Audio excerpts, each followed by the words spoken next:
Good morning friends. आज हम discuss करते हैं आरसीएम ऑन रेजिडेंशियल प्रॉपर्टी।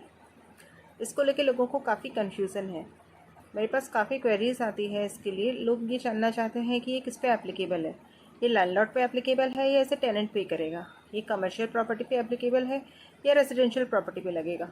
तो आज हम इसी को डिस्कस करते हैं और कॉन्सेप्ट क्लियर करने की कोशिश करते हैं। सबसे पहले हम बात करते हैं कमर्शियल प्रॉपर्टी की। तो फ्रेंड्स, कमर्शियल प्रॉपर्टी के केस में जो सिचुएशन 18 जुलाई 2022 के पहले थी वही अभी भी है।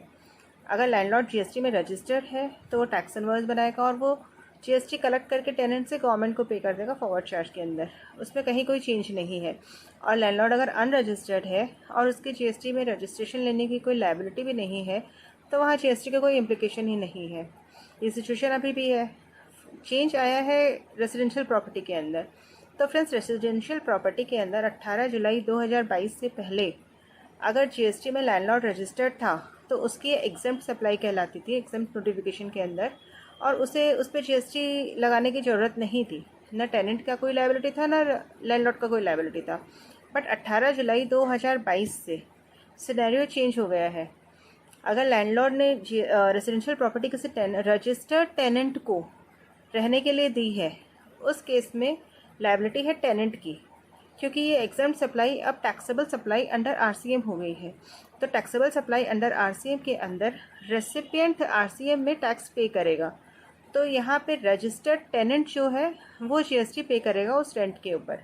तो हमें ये ध्यान देने की बात है कि यहाँ पे रजिस्टर्ड टेनेंट की बात की गई है, यानी कि जो अनरजिस्टर्ड टेनेंट्स है वो इस सिचुएशन से बाहर है ऑलरेडी, उनकी कोई लायबिलिटी नहीं होती।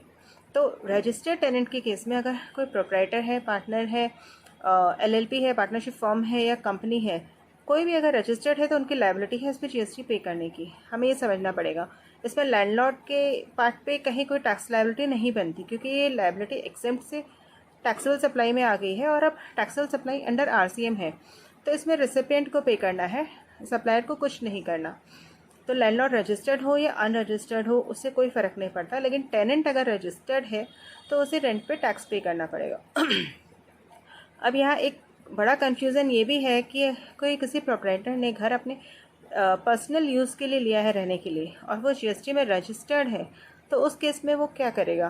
क्या वो उस पर जीएसटी पे करेगा या फिर वो अभी भी एग्जम्प्ट है? तो इसको लेके अभी ये कहीं कोई क्लैरिटी नहीं है कि इस केस में क्या होगा। अभी रिसेंटली हाई कोर्ट का डिसीज़न आया है इसके ऊपर कि अगर प्रोप्राइटर अपने पर्सनल यूज़ के लिए घर ले रहा है और उस पर रेंट पे कर रहा है और उसका बिजनेस एक्सपेंडिचर में उसने क्लेम नहीं किया है क्योंकि वो उसका पर्सनल यूज़ है, तो उस केस में उस रेंट पे उसे आरसीएम देने की ज़रूरत नहीं है। बट ये टू द स्पेसिफिक है, इसे लेकर हम नहीं चल सकते जब तक गवर्नमेंट इस चीज़ को क्लैरिफाई ना करे। आई होप अब लोगों के लिए काफ़ी क्लियर हो गया होगा ये टॉपिक। और अगर आपको इसके बाद भी कोई क्वेरी है तो kindly ask me. Thank you.